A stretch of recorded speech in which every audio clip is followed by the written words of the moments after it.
I think a lot of us sense that, don't we? A lot of people in the country sense there's something wrong.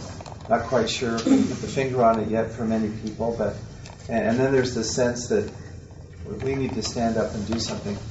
Dallin, we missed you. Do you want to? I'm Dallin Durfee in the physics department. I'm just here to listen. Dallin's a physics professor at BYU, and glad you could come. I'm going to stand over here, and I'll try to respond to a few things. But what's your first name again? Scott said about getting to know each other. You see, that is really helpful, and to me, and I'm sure to all of us. And Brian, as we get that email system going, perhaps a forum at some time will be. I have a forum on my website. Oh, you have a forum. Would you let us know about that in your... His websites are excellent. Yeah. And so if you've signed up that list or if you email to Brian, then I think that would be a great thing already for us to communicate that way, full of Jesus Christ. So you're not following me, you're following Jesus, okay? and you know, we're all, I hope, in that same vein. And I follow Nephi, son of Helaman. His example means a lot to me right now.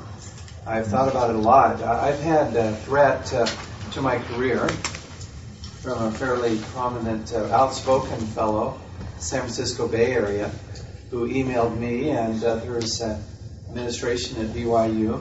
And he said very plainly, he said, no, he didn't say my career. He said, no one person's career is as important as what's at stake here, which he didn't define.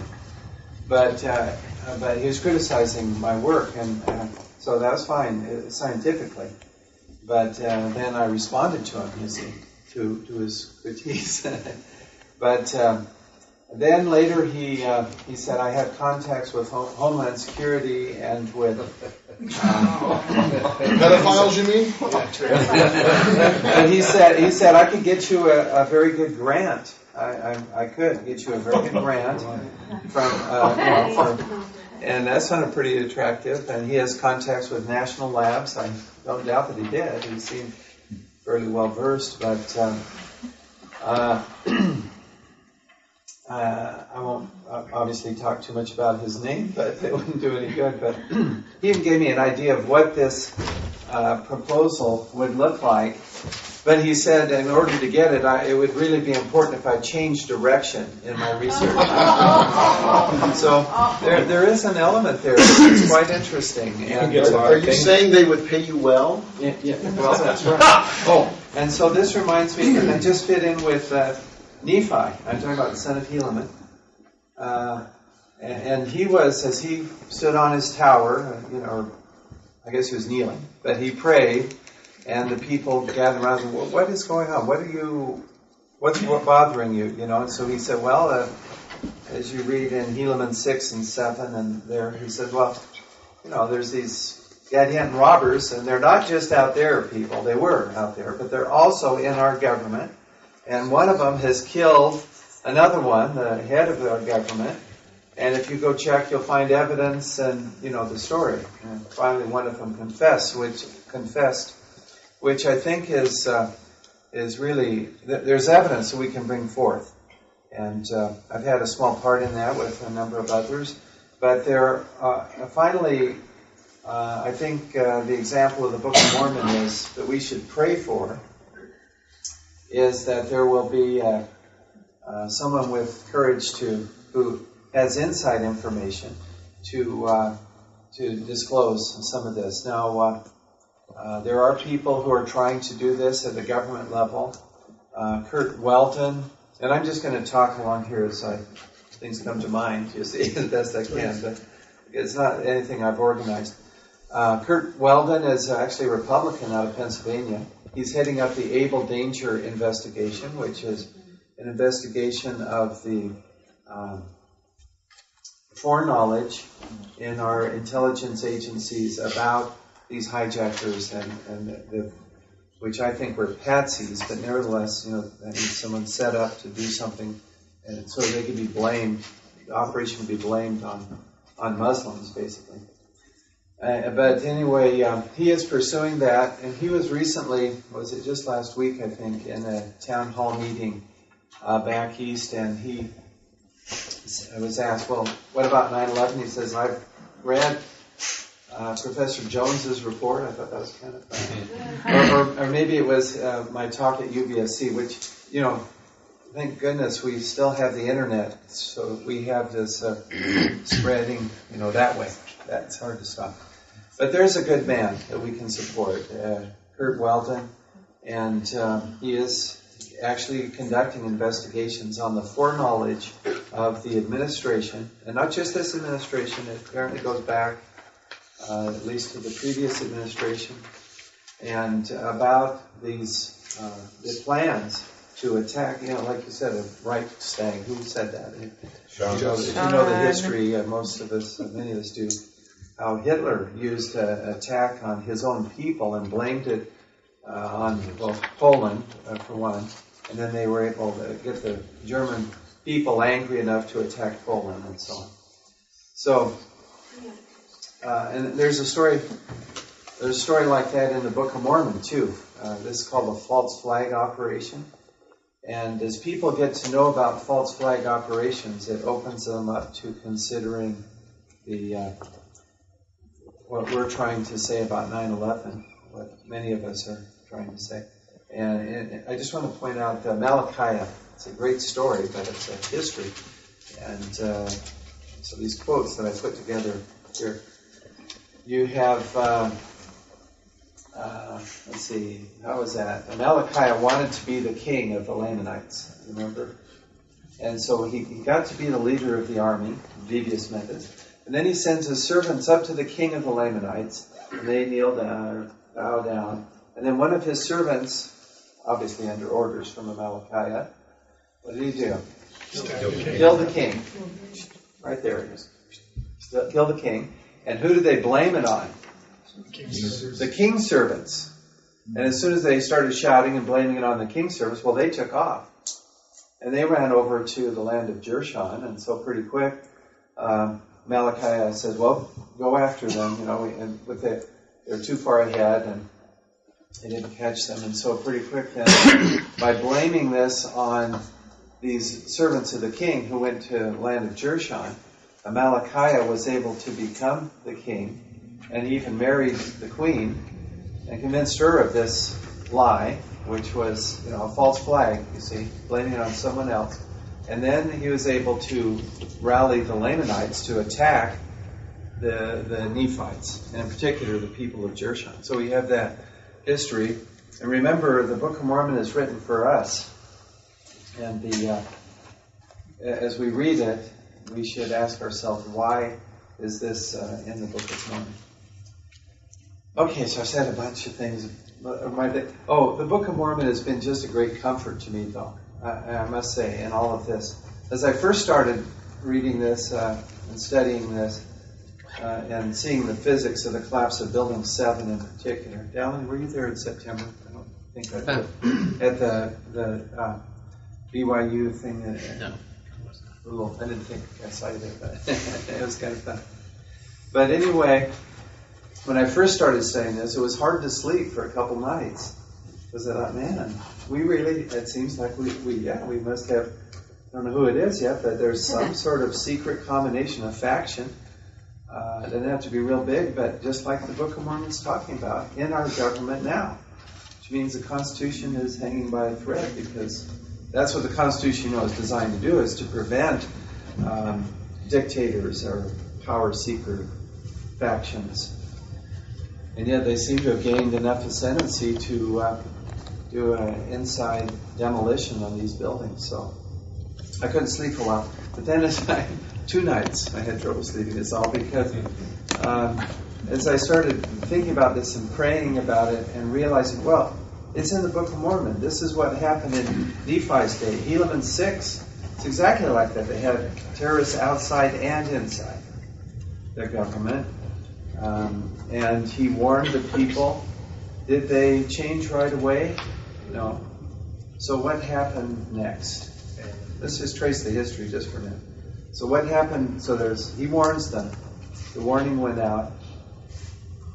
Do you remember what happened next? Yeah. Well, I have to say, they thought that they were very righteous people. They did think that they were. When those men fell dead, as if, because they saw that he was really dead, they thought, oh, we're so righteous that the Lord caught the killers for us. Right. So they thought they were a righteous group of people. They were smug. There's a quote here about being in a cocoon at the last conference. Did you notice in front of the brethren? It's on here.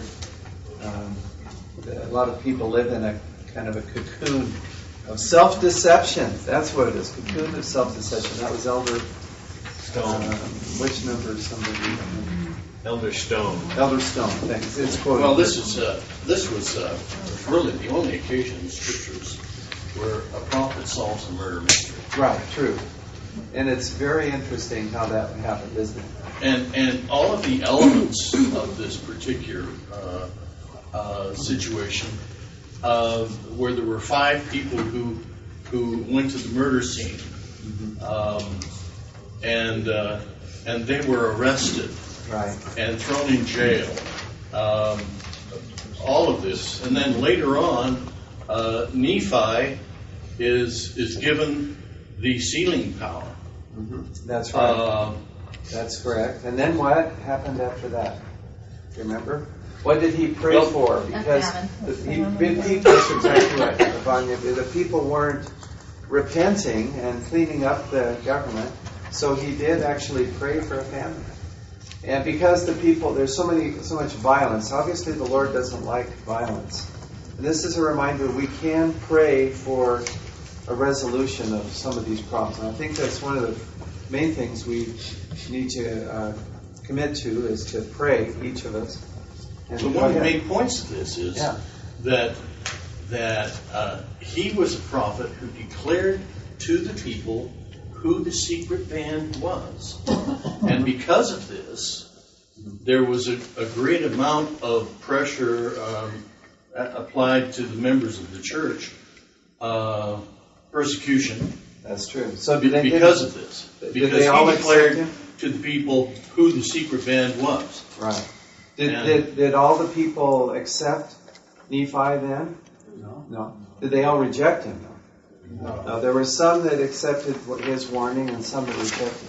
Let me just carry on for a minute about a quote of President Hinckley. Sean pointed this out to me. Sean Matthew. It's point number 1. And this is in the Ensign of last August. Now read it this way where you're thinking about what's really going on. See if it doesn't sound pretty good. The Book of Mormon, I'll just read parts of it. And I'm sorry, again, I don't imagine we need this many handouts, but there are 45 out there. The Book of Mormon narrative is a chronicle of nations long since gone. But in its descriptions of problems of today's society, it is as current as the morning newspaper and much more definitive. Maybe we can, Brian, I'll send this to you. Maybe we can get some other people these if they'd like to have it. And just coming down, the people succumb to the wiles of ambitious and scheming leaders who oppress them with burdensome taxes, who lulled them with hollow promises. These evil schemers led the people into terrible wars. I was referring to the Book of Mormon, but remember he said it's as current as the morning newspaper. Now, did Al-Qaeda burden us with burdensome taxes? Did they lull us with hollow promises? No. Who was Al-Qaeda until 9/11? Yeah, that's right. And then at the priesthood session, and I quoted this, I just wrote it down because I was listening to President Hinckley. He said right near the start of his talk, we are involved in terrible wars. And so again, before in August he's talking about the Book of Mormon people, but saying it relates to our day. And now he says, today we are involved in terrible wars. And so I think that President Hinckley has a lot of insights, but you just have to read it, what he says. I don't know quite how to say that. I think he's telling us what we need, and preparation and so on. Yeah. Did the brethren talk to you about your efforts? No. Has the administration of BYU talked about your influence and reception? Very little. The feedback, there is some feedback from BYU. It's a fair question. And the dean of our college, very good man, and our chair, also a good man, had talked to me a few times, like 3 or 4. And the main concern is that they don't, it's a question of getting into the media, the press. And this is why the dean was pretty clear, it's better if you don't give live interviews and that sort of thing, or too much media interaction. Stick with the scientific seminars as much as possible. And very wise counsel. That sounds like an endorsement to me. That's right. It turns out to be a They good never make you look counsel. good. That's certainly Unless you're on their side. very much the case. I've learned that. Well, that's quite encouraging to feel that. On the other hand, they have been allowed me to continue with the science, and I am presenting a paper. It's just a 15-minute paper tomorrow at the Utah Academy of Sciences down in Ephraim. And I will be talking there about recent research that we've done with students, and that's permitted too. So, but we have. Well, let me just tell you about that. Someone asked about the physics. So this is the latest, and what we've seen now. There's several videos of molten metal pouring out of the south tower just before its collapse. In other words, within about 3 or 4 minutes of its collapse, particularly starting about 2 minutes before it collapsed, and right at the point, as you look at the video, where there's twisting and failure, right there is where this molten metal comes out. Now the molten metal is yellow-white in color. And furthermore, just before you see this metal pouring out, there's a white, it's called a fire in the National Lab, the NIST report.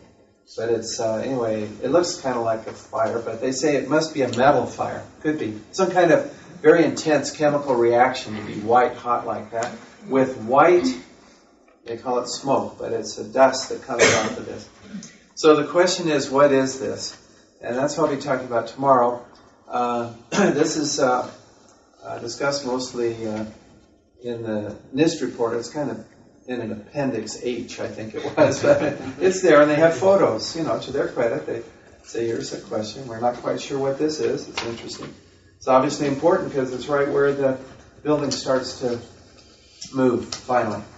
And just before it fails. So, but they say this yellow metal coming out is probably, at first they rule out molten steel. And sometimes you'll hear this still on the radio today, or recently, someone told me that they said, I don't follow it that closely, but they said, somebody called in and said, well, it's just the steel melted. Well, there's several arguments which I'll raise tomorrow, but the main one against that, of course, the National Lab scientists have looked at that. The fires did not get anywhere hot enough to melt the structural steel. That's number one. Number two, the NIST commissioned Underwriter Labs to do actual tests on models. These are floor assemblies for the tower, and actually model them and then subject these to very severe fire endurance tests. Well, the steel did not melt in any of those tests.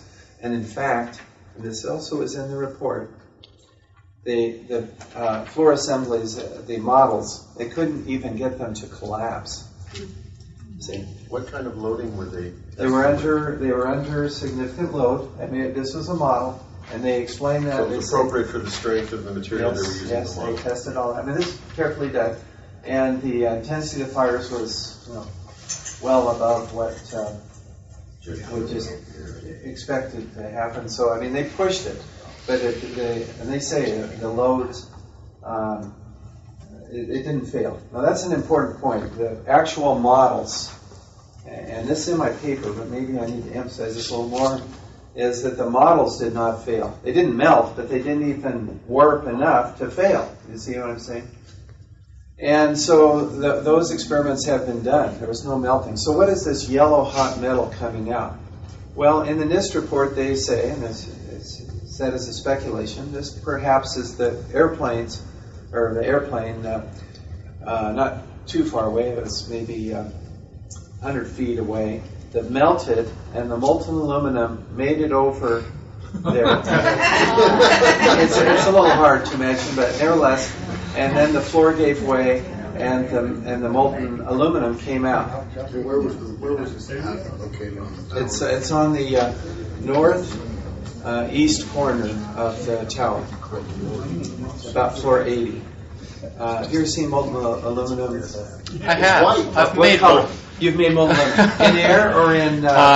It was actually, I didn't see it when it was molten. Oh. I found the disaster the next morning. Okay. Oh. Okay, well, we did experiments. So we did experiments with Wes Lifford, you know Wes, and we in a steel pot, and we melted aluminum, and of course Wes is very experienced, and John Ellsworth also said it doesn't turn yellow when you get it hot under daylight conditions. Now in the dark, so let me just explain a little bit. Molten metal, well, like in these incandescent lights, when you heat a metal, they incandesce, they glow. And red is about 600 centigrade. I have to use centigrade. Sorry, I can't remember all the Fahrenheit conversions of that. Yellow is about 1,000 to 1,100 centigrade. Steel melts at 1535, structural steel, approximately. Depends a little on the yellow. But anyway, so it's way above yellow hot where it melts, and way above what you get with fires. Fires get up to about 1,000 centigrade, but that's just the fire, not the steel. It takes a long time to heat the steel. So back to the aluminum that these guys are surmising is coming out of this building. The trouble is we did experiments with Wes, it doesn't turn. The pot is red hot now as he's pouring it out. The aluminum's still silvery. Right. So I said, well, heat the pot up. Use oxyacetylene torch, and heat the pot up. We got it up to yellow white hot, the pot, and inside the aluminum was still gray, silvery gray. That's right. Have you worked with molten aluminum? I've worked at Geneva. I know all about melting metals and what temperatures they go at. I'm a welder. This is great. I'm also a I'd like contractor. to have you look at this paper as we work on a little more. But anyway, so then I said, well, let's try this. Put your torch right on the aluminum. Let's heat this right up, So for about 40 seconds, that's a little scary. But it didn't, you don't know what it's going to do. Gas on aluminum. Yeah, you'd have aluminum oxide peel off in layers as he's doing that. But the aluminum throughout this process stayed silvery gray and never looked yellow hot. And I said, well, if you did that to steel, yes, it would be yellow hot easily within this time with this treatment. But the aluminum continued silvery gray. So the point is, it's not aluminum coming off of there. And another point is, if the aluminum melts about 600 centigrade, which is red hot, but it would still look silvery. But the aluminum is not going to wait there while you heat it to yellow hot temperature. It's a plane. If there's heat source, it would flow. As soon as it melts, it flows. It's not like it's in a pot where and even if it wasn't a pot, it wouldn't look yellow and gray. It's like mercury. When it gets up, it's just like mercury. Yeah, it looks just really quite like, that's a good point. Mercury, you've seen that silvery. So we ruled that out. And we did some other experiments too with the molten aluminum while we're at it. But so what is it then? It's not molten steel. It's not molten aluminum. Well, it turns out that it fits this white reaction, the smoke, this white dust coming off, and then followed by this yellow-white metal dripping out of it. It fits just what we see with a fairly well-known chemical reaction. Anybody want to hazard a guess? Thermite. Hey, that's right, thermite, or thermate. Thermate has sulfur added.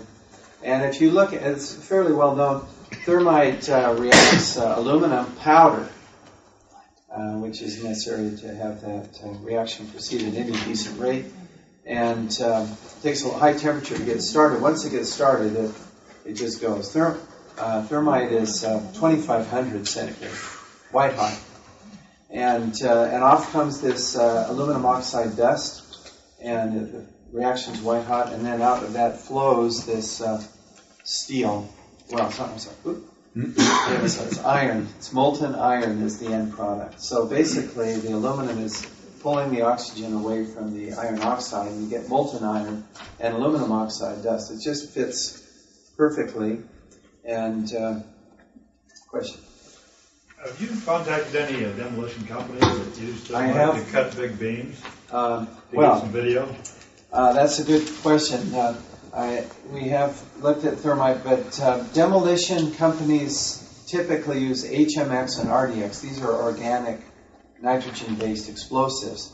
Thermite is being studied since '98. There's what's called nano aluminum, which is ultra-fine powdered aluminum, and that is explosive when it's mixed with ultra-fine iron oxide.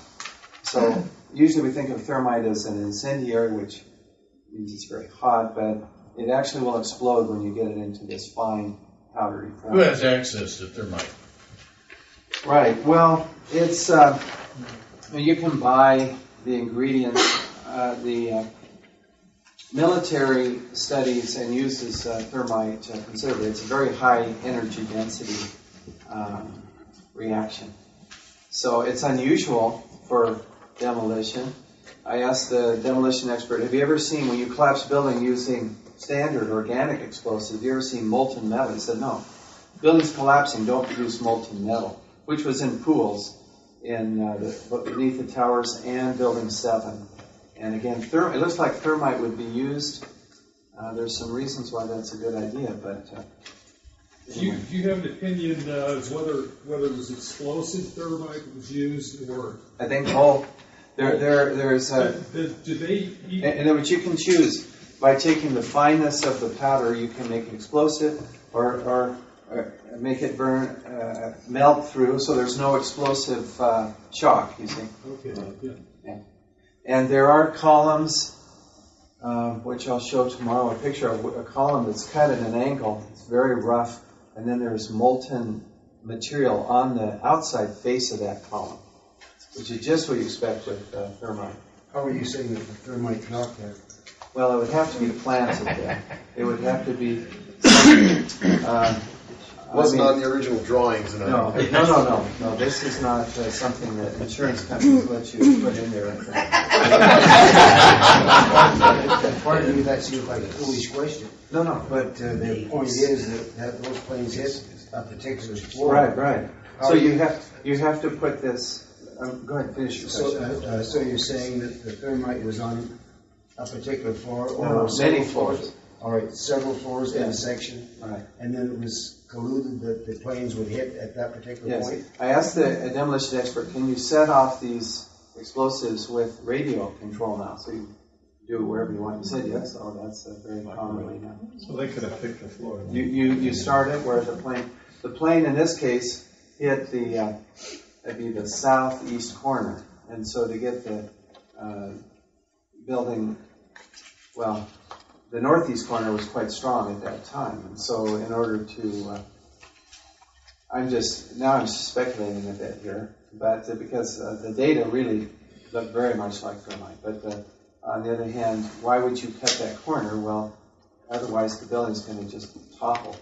You want it to go down straighter, which the terrorists didn't want. I mean, why would they want the building to go down straight? All three buildings went down. Why would they want straight? They would just want to knock it over if they had a chance, right? But instead, the buildings went down straight. Could you elaborate on how thermite would be set? I mean, if you have a beam, an H-beam that's several inches thick, and this charge on the outside, you have to direct the heat through the beam. Yeah. This is done what's called... So how does the charge set on the beam, a horizontal beam, or a vertical beam, so that the heat does not just fall off the beam? Yeah, and it's something I need to study a little more as to exactly how. They use what's called a linear shape charge, and but I'm not quite sure how they direct it. There is a casing with the opening that faces the beam, and the casing tends to stay integral while you're driving that charge. But in detail, a friend at work says they just weld it right onto the beam. Weld it on. Yeah, it's almost like an angle. You weld this casing like an on. angle iron. just welded on there, so everything's directed that. And so then it directs it into the beam. You know, in ballistic missiles, they use FLSC to separate the different stages. When I was in the Navy, we used to work a lot with FLSC that would be made of different things, beryllium and other things. Yeah. But, Yeah, so see, right. It didn't have any direction, it was just... Yeah, well, in this case, you can get it to be directional. Now, it takes, you have to have a crew of people with access. And a number of the researchers, I'm working with the Scholars for 9/11 Truth group. And Scholars for 9/11truth.org is one way to get there. But recently, one of the guys had pointed out, and also Jim Hoffman some time ago, but it's being refined, is that it would take a few people in the know, somewhere around 20 probably, for an operation intended. Something like 20 people. And then the others would follow orders. And there was access to the towers shortly before that. Maintenance. Well, we know that to which the one tower, apparently there was access to elevators being shut off and made for maintenance in both towers. There's one more research that needs to be done. Of course, it's hard to get the records of these maintenance. They're all exploded. Weren't they burned in 7? Right? 7? What was the question? Weren't they burned up in 7? Oh, that's a good point. Building 7, of course, was not hit by a jet, and it collapsed 7 hours after the towers had collapsed. But there's some thought that the records for this planning were in Building 7 and were destroyed at that time. Who manufactures thermite, and how do you go about purchasing it? Like, could you purchase some to do some experiments with? Yeah, well, you can certainly buy aluminum powder, and it's just aluminum powder and iron oxide. That's one of the nice things about this is the organic explosives have tagans in them, so that you can see that this is an organic explosive that went on. But thermite is just aluminum oxide and finally, and iron. It is available commercially. This super thermite is available, but I don't know. Is it made here in the USA? Yeah, and also other countries. Canada is a big producer. Do you have to have a special license to purchase it? I don't know. It's a good question. You have to have a clearance for it. It would be nice to know if someone bought a large quantity of this stuff. I'm leading on to that. Like, is there a way to locate a big purchase of it? I mean, there's other more direct, and to me, well, let's see. Let me just. The science is fascinating, but that will be available on the web, I hope, soon too, so that you can get some more details. And as I learn things, I'm sticking in my paper. So, we're up to draft 5.8. That's why.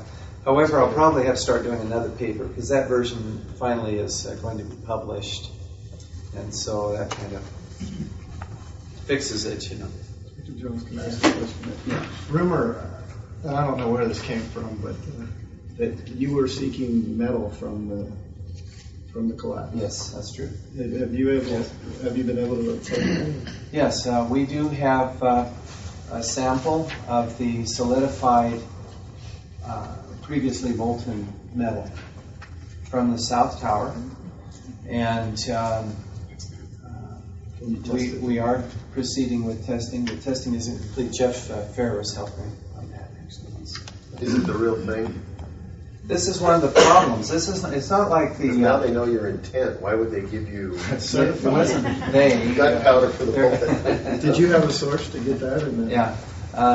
There's a fellow who works with 9/11truth.org, another great group, by the way. There's a great group of people. And anyway, Mike went out to New York and had contacts so that he was able to get that. Basically what we're doing is archaeology that's only minutes old, 9 years old, 4.5 years old, but it's a little tricky because there is resistance to releasing these. And one of the, if you notice on the ST911, the Scholars for Truth 911, ST911.org, we have a petition which I'd encourage you to sign. It's up to about 7,000. We've asked for a sample from the slag that I call the solidified molten metal that's officially was gathered and sequestered, and it's saved now at a hangar at JFK Airport. We would also like to test that. It's rusty, so we know there's a lot of iron in it. But without analyzing it, we can't determine for sure yet the origin. But we did get another sample, but so far we have not had a lot of cooperation with. I mean, I've written to guys at Professor Barnett and Sisson and Cahill. Two of them did not respond at all. One of them sent me some information, but it's not what I asked for.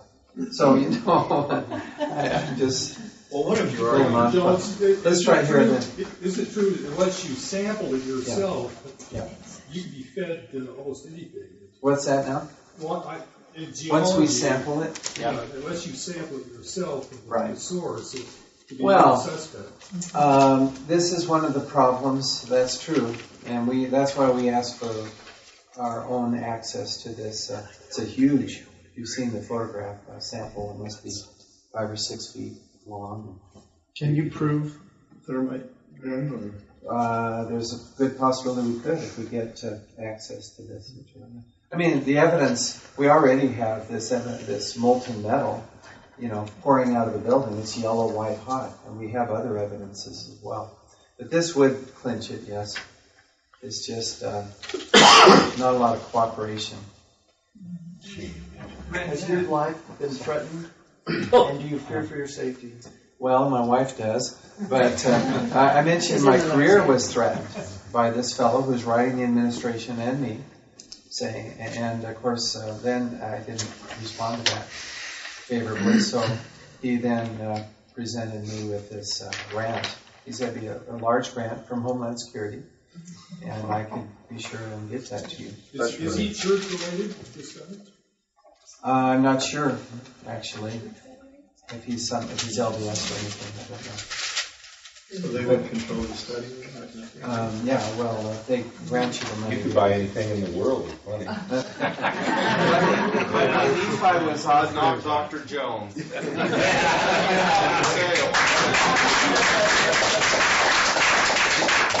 Nephi was offered money too, as he was talking about these things, and so was Abinadi and others. Did I miss a question? Yeah. Well, yeah.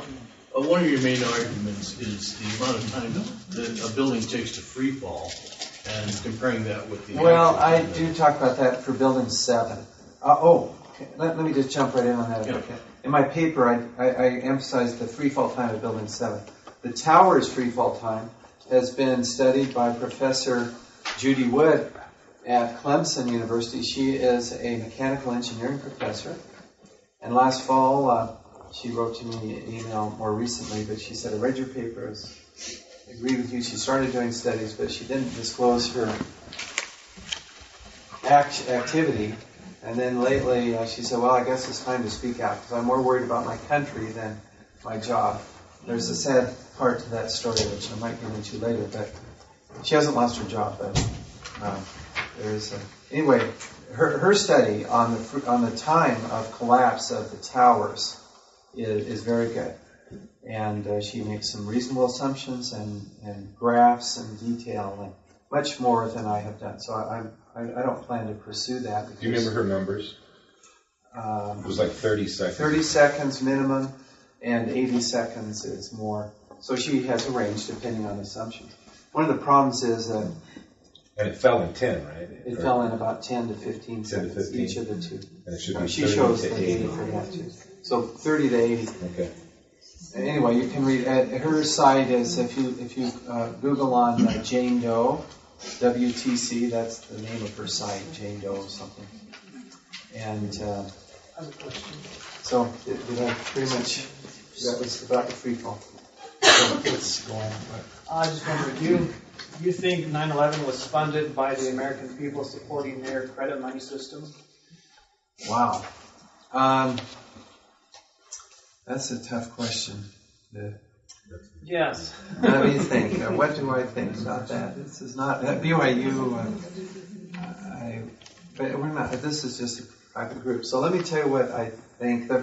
the first clue as to who is involved, I think, is this now is there's solid evidence for trading just in the few, the 4 trading days before 9/11.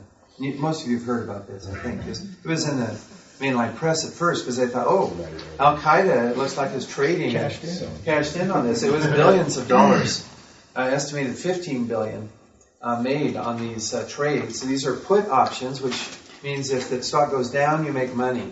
And these were put options on United and American Airlines, the two airlines involved in the hijackings. And of course, their stocks dropped by about half immediately as they reopened the markets. And whoever did these put options made billions, not just those two airlines. So they're also the insurers of these buildings, put options on those insurers, that made a lot of money there. And then regular trades, the stock goes up, you make money on Raytheon and some other military companies in the United States. So the first thing I would say is let's trace these people. By the way, the 9/11 Commission, who has the book by the 9/11 Commission? Oh, you hold that up just so.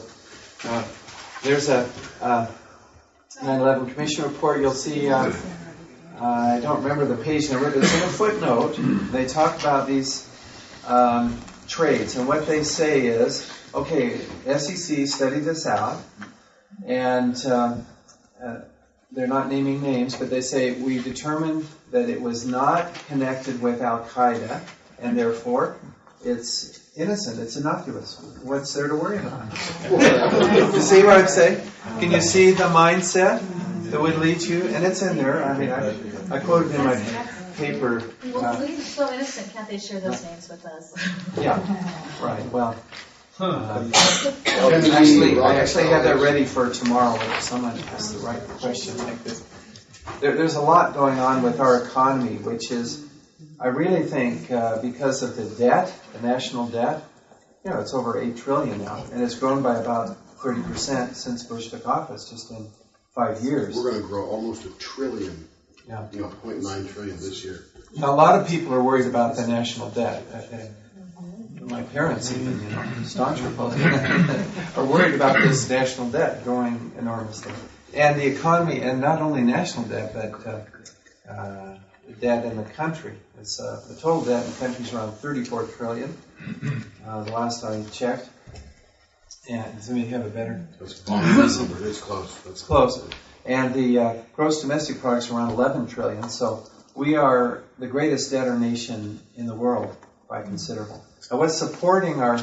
So I'm going to come back to what's supporting our dollar at this time, despite all this debt, is the fact that oil is purchased only in dollars. So it's like the Constitution calls for a gold standard. We got off that, unfortunately, gold and silver, but we are on effectively an oil standard because oil can only be purchased in dollars. And that was set up by Kissinger in the 70s. I don't know why people agreed to it, but they did. Now, Iraq said we're going to start selling oil in euros. Shortly thereafter, the United States attacked Iraq. Iran announced several months ago that they were going to start selling their oil in euros. Venezuela. And then we started warning that we might have to attack Iran for some reason, like they might eventually get nuclear weapons. But I don't think that war is going to happen imminently because Iran backed off. They said we won't sell our oil in euros. They backed off. Yes, they did. That was not in the mainstream. But other European countries have more news coverage of this type of thing. Watch BBC News. Which one? BBC News. BBC is actually pretty good. Lou Dobbs is great. Yeah.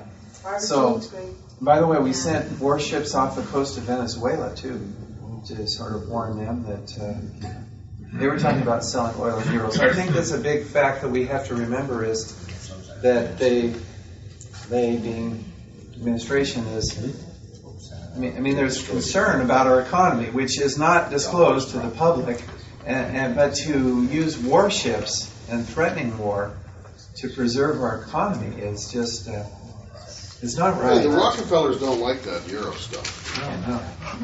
But anyway, Chris. Supposedly I heard there was like a figure in multiple $trillion that was some reported unaccounted for in the government budget Pentagon, 2 days before 9/11. That's the Pentagon. The day before 9/11, Rumsfeld announced that we can't find it was 2.3 trillion, if I remember the number. How much? I saw 2.3 trillion. In the hearing, they blamed it on the computer systems. Yeah, 2.3 trillion missing in the Pentagon budget. We don't know where it was, and that would have been major news. But the next day is 9/11, and that's been just basically forgotten. Yeah, that's a good point. Yeah. The planes that did not fly on 9/11 that normally flew for protecting this. Yeah. Now you're talking about the military jets that ordinarily escort hijacked planes. This is another very important fact, and that was in the mainstream press for a short while. Again, where's our military? This is a multi-trillion-dollar system that we have. That's where the 2.3 trillion. We know about. But anyway, so we routinely before 9/11. The jets were up there, I think it was 67 times that year, if I remember the number. So that's like 52, more than once a week, where we send up a jet to escort a plane. It takes 5 to 10 minutes, depending on where you are. In D.C., it's less than 5 minutes to scramble a jet and escort. That doesn't mean you shoot them down. It means you escort them, and there's a graduated approach to get them to land, is what they try to do. So anyway, on 9/11, there were no escorts, no scrambled jets, and at the Pentagon they said they finally scrambled it. It was too late. Now, between the time the first tower was hit and the Pentagon was hit was a period of about an hour and 20 minutes. It's on a slide that I have, but that's roughly. There's plenty of time. Now, here's a key point there. In the bunker beneath the White House, you have Cheney in charge. Remember, Bush was off in Florida, another story. And he's up in the plane now for safety, whatever. But Cheney's in charge, basically, in the underground bunker. And Secretary Mineta, bless his heart for his honesty, and he's being asked by the 9/11 Commission what happened down there. He says, well, this young man would come in and talk to Cheney as this plane was approaching the Pentagon. The young man said, the plane is 50 miles out. Do the orders still stand? Cheney said, yes. The young man goes on. The young man comes back. The plane is 20 miles out. Do the orders still stand? Getting a little worried here. Cheney says, yes. The young man comes back and says, and this is Mineta testifying to the 9/11 Commission. The young man says, the plane is 10 miles out. Do the orders still stand? Cheney whipped around and he said, of course the orders still stand. Have you heard anything to the contrary? Leave me alone. But he was angry that this young man would keep. Now, what orders, by the way, 50 miles out is plenty of time to scramble a jet and do whatever you have to prevent this jet from entering Washington, D.C. airspace.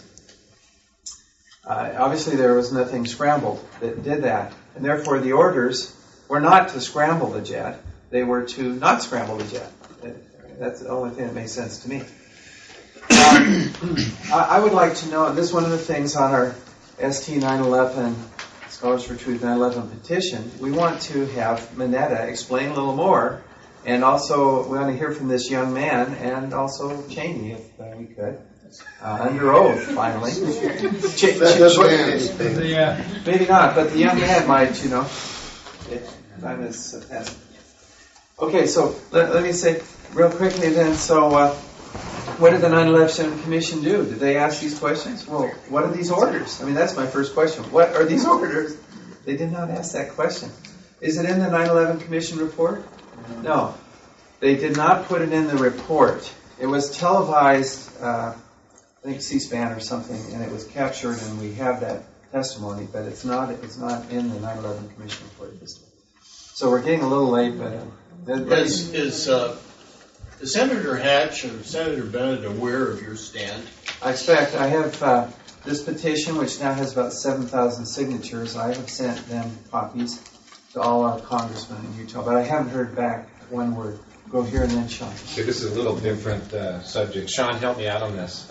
Earlier, you mentioned that you hope that some people internal, like Mineta, will come forth and start talking. Apparently about he's trying to, but... Well, just today, Scooter Libby testified in his hearing that CIA leak that's been this big scandal to Bush, he said Bush authorized it, and Cheney told him to go do it.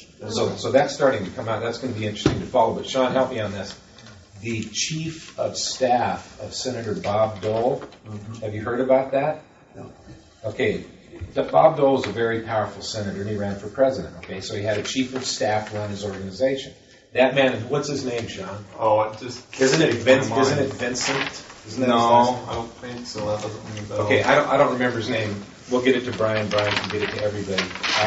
But the chief of staff of Bob Dole has filed a $7 billion lawsuit naming George Bush, Dick Cheney, Condoleezza Rice, Wolfowitz, Tenet, as that Bush gave the order for the 9/11 attack. He wasn't just there watching it happen and capitalizing. This guy claims Bush gave the order, and he has sources within the military that will testify under oath.